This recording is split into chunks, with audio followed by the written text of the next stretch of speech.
Okay, Shalom. All praises to Yahweh, Bahashem, Yahweh Shah, Bahashem, Rakah Kwadash.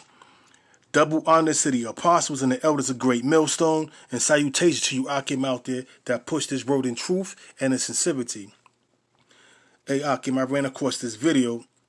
I'm not going to play the video because I don't want to get a strike. I don't want it to be copyright infringed. So I just have a still picture of a woman about to be beheaded, and she got a look of sheer terror and fright on her face. And this is a method that was used in the 1700s in France. Also, this was another method that was used in the ancient world.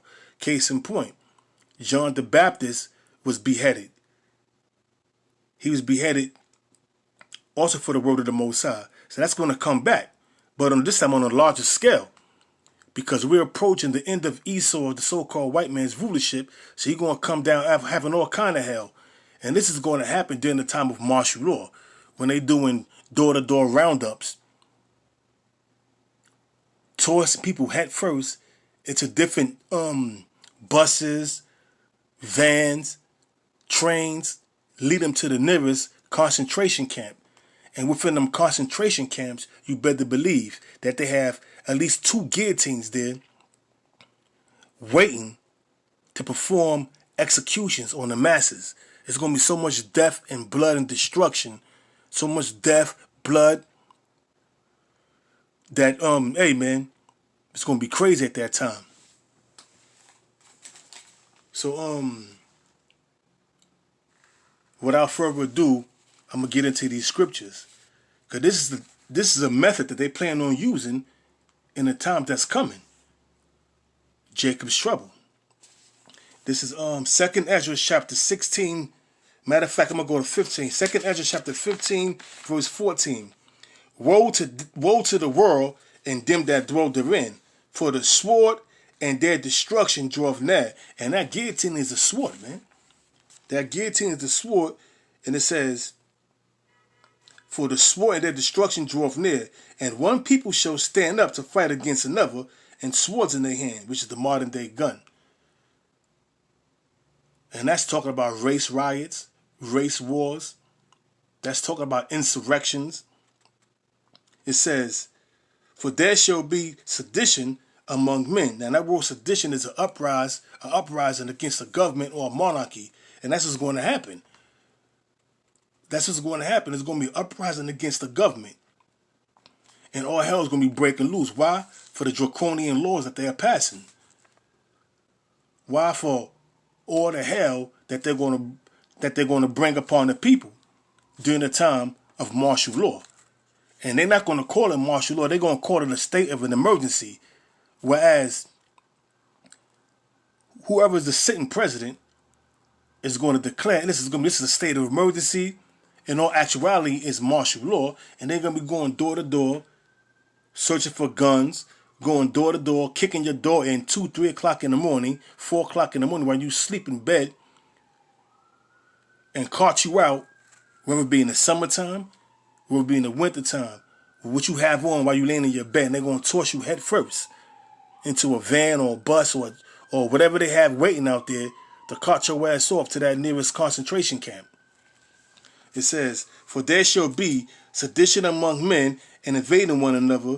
They shall not regard their kings nor princes, and the cause of their actions shall stand in their power. Yeah, because it's going to be uprisings against the government, the mayor, these city council people.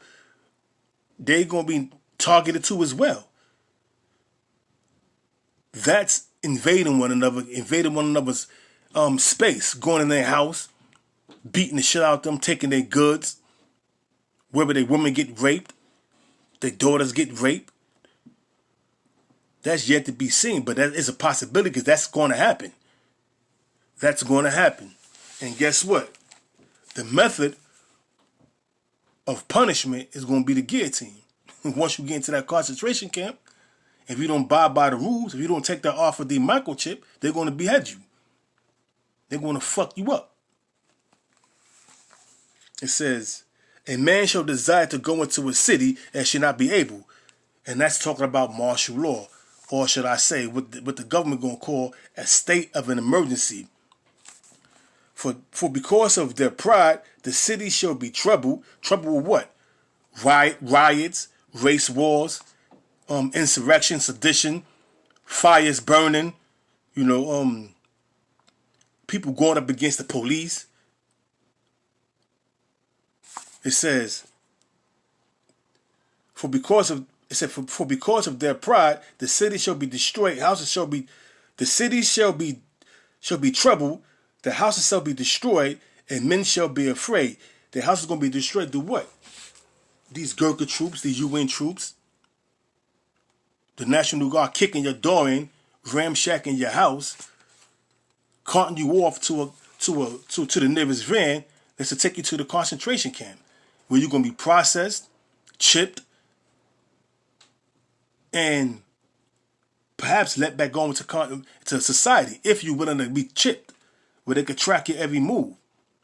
But if you're not willing to be chipped, guess what? You're gonna be your head gonna be put in the guillotine. What you see depicted on this still shot is going to happen to a lot of people, man. Pursuant to Revelation, the 20th chapter, the 4th verse, many gonna be beheaded for the word of the Most High. Bad times are coming, man. That's why it says in 2nd Ezra, the 15th chapter, the 14th verse, woe to the world and them that dwell therein. Woe means destruction. So back to the it says 2nd Ezra chapter 15 verse 19. A man shall have no pity upon his neighbor, but shall destroy their houses with the sword and spoil their goods because of the lack of bread and for great tribulation. Amen. Your neighbor ain't gonna have no pity upon you. You may have known this man or this woman for half your life or most of your life. And during that time of great tribulation and great trouble, they're gonna come up in your crib, take your shit, perhaps put you to death, and take your goods, man. And that's gonna happen. That's gonna happen. I'm gonna read it again. A man should have no pity upon his neighbor. Hey man, your next door neighbor Bob or your next door neighbor Gerald that you known half your life, he ain't gonna have no pity on you. It says, but shall destroy their houses with the sword. Hey, kick your door and start shooting everybody or stabbing everybody, taking your goods, man, which is your food, your medical supplies, your toiletries, your water, whatever you have that they deem valuable, they're going to take. It says, but shall destroy their houses with the sword and spoil their goods because of the lack of bread and for great tribulation. Hey, man, tell you, man, horrific times are coming. Horrific times are coming, man. And a lot of you people are not prepared because you're thinking we're in a time of mirth. Because of these pagan festivals, man. Meanwhile, they extended the Patriot Act for 3 months. They're having NATO summits in which you don't know what the hell is going on. NATO is basically damn near coming up against Donald Trump and the Trump administration because of he's trying to force them to pay more to the war machine of NATO. Because who been funding that bill all these years? The American government. So they're like, why should we fund more now when y'all was doing that for us? We're not picking up the tab. That's your job. And Donald Trump is not having that. So this whole shit is all staged anyway, man. But basically, man, you people have not a clue what's going on. Why? Because you're too busy preparing now for the worshiping of Tammuz, or what your people call Christmas. And then after that, New Year's. So it's ongoing festivals that keep you occupied so you know what's going on right in front of your face, man. Why would they extend the Patriot Act for 3 months? What they know that we don't know? Times is going to get hard, man. This is Revelation chapter 12, verse 12. It says, and it reads, it says, and it reads, it says, therefore rejoice, ye heavens, and he that dwelt therein. Woe to the inhabitants of the earth and of the sea, for the devil is come down unto you, having great wrath. And the devil is a physical counterpart of the spiritual demon Satan, because Esau is truly indeed the devil, and he's going to show his horns during the time of martial law. He's going to show his horns during the time of great tribulation. There's no doubt about it. He will show his horns. He's going to stop shaving his horns down, and he's going to allow them horns to grow, and he's going to do what he was put on earth to do, be the devil. But on a larger scale, right in your face, no more hiding it. I'm telling you, man. Well, the scriptures are telling you. It says, because he knoweth that his time is, because he knoweth that he hath but a short time. I'm reading it again. This is Revelation chapter 12, verse 12. Therefore rejoice, ye heavens, and ye that dwell therein. There were in them. Woe to the inhabitants of the earth and of the sea, for the devil, which is the so-called white man, the spiritual counterpart on earth of the spiritual demon Satan, the physical counterpart on earth to the spiritual demon Satan, is come down unto you, having great wrath, because he knoweth that he have but a short time. He know he at the end of his rulership. He know his rulership, the eon, the age of Esau is circling the drain. He know that his kingdom is coming to an end. He know it. So that's why he's going to come down having great wrath, man. Killing as much he could possibly kill, spreading diseases, poison in the water, poison in the air, poison in the food. Why? Because he's the devil. And that's what he was put on earth to do, to be the devil, man. That's exactly what he was doing. That's exactly what he's doing, being the devil. Hey, so horrific times are coming, and you better believe this guillotine is going to be used on a large scale. It's not that it's going to be one guillotine in these concentration camps. They may have 2 or 3 guillotines in one concentration camp. So they could do much beheading. Because after a while, one guillotine, the blade is going to become dull. So they're going to have 2 or 3 guillotines performing executions, man, in these concentration camps. You better believe it, because there's going to be millions tossed head first into these concentration camps. Better believe it. This is 2 Ezra chapter 16, verse 58. For behold, the burning wrath of a great multitude. Who's that burning wrath? Who's that great multitude? Esau, the so-called white man, with their armies. The Gurkha troops, the UN troops, Interpol, which is International Police Force, the National Guards. That's that multitude, and the burning wrath is Esau, the so-called white man. For behold, the burning wrath of a great multitude is kindled over you, and they shall take away certain of you, and feed you, being idle, with things offered unto idols. And they that consent unto them shall be had in derision and in reproach, and trodden underfoot. Some of the 2/3 you Negroes, man, to have your head so far off the so-called white man's ass, you're gonna consent unto them, take that chip, and the end result of that is you're gonna save your life. Excuse me, Salaka, you're gonna save your life for that particular time. But what's going to happen when Yahweh crack them skies, bringing death, destruction, and deliverance? What's going to happen when the Most High allow Esau, the Russian counterpart of Esau, to shoot the missiles off that assembly of great nations pursuant to Jeremiah 50:9? You're going to be destroyed. You're going to be destroyed, trodden underfoot. Verse 70, for there shall be in every place and in the next cities a great insurrection upon those that fear the Lord. And that's talking about the Israelites, man. The 2/3 you Negroes, Hispanics, Native Americans, you have a zeal, but it's according to Esau, plantation Christianity. It's according to Esau's Renaissance Christianity. So that zeal is going to lead you to your destruction, because you don't know the Most High, even though you think you do. You got this persona that you holier than thou. You plantation Christians are bugged out, man.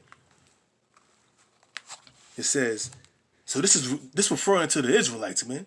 The 1/3 in particular that fear the Most High, that's doing the work of the Most High.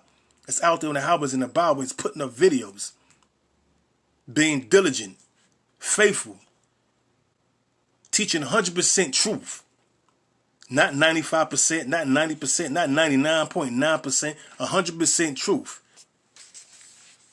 It says, verse 71, 2nd Ezra 16, verse 71, they shall be like madmen sparing none, but still spoiling and destroying those that fear the Lord.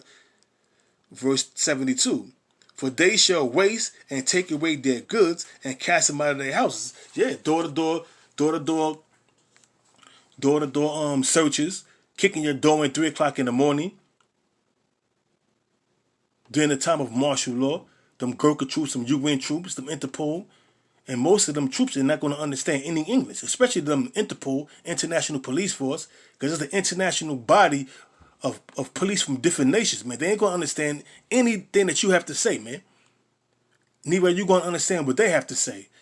And that's why it's going to be mass death and destruction, because they're not going to understand you. You're not going to understand them. They're going to tell you to do so. You're not going to comply. They're going to gun you down. And that's exactly how it's going to go down, man. That's exactly how it's going to go down. It says, verse 70, I'm going to go back to verse 72. For they shall waste and take away their goods. Taking all your, like I said, your medical supplies, distribute them to how they want to distribute your medical supplies, your food. They're going to just do you dirty, man. Real vicious like. And the most vicious method of punishment they're going to use is that guillotine, man. That same fright that you see this cartoon bitch have on her face is this very same fright and dismay that you're going to have on your face. Those that get caught up in them concentration camps and get tossed in the guillotine. And get placed in the guillotine, man. You're going to have that sheer terror on your face, man. Like I said, the same way this cartoon bitch have on hers. It says, back in 2nd Ezra chapter 16, verse 72, for they shall waste to take away their goods and cast them out of their houses. They shall be like, it says, then shall they be known who are my chosen, and they shall be tried as the gold in the fire, man. Hey, man, the chosen in the Most High, the elect, is going to be delivered out of all this hell. The elect of the Most High, the 1/3, 144,000, which is the governing body of the fruits, they're going to be delivered from the trials and tribulations and the death and destruction that's coming, man. This has been a great millstone. Quick lesson. And Abba Ratazayu came out there and was edified. Once again, we give all praises to Yahweh, Bahashem, Yahweh Shah, Bahashem, Rakah Quadash. And once again, double honors to the apostles and the elders of Great Millstone. And we almost out this bitch. We see all hell breaking loose throughout the 4 corners of the earth. Meanwhile, people in America are stuck on these festivals these pagan festivals that they celebrate, man. Preparing themselves for the worshiping of Tammuz. But all kind of hell is breaking loose. This government is divided. So with that, I'm going to say Shalom.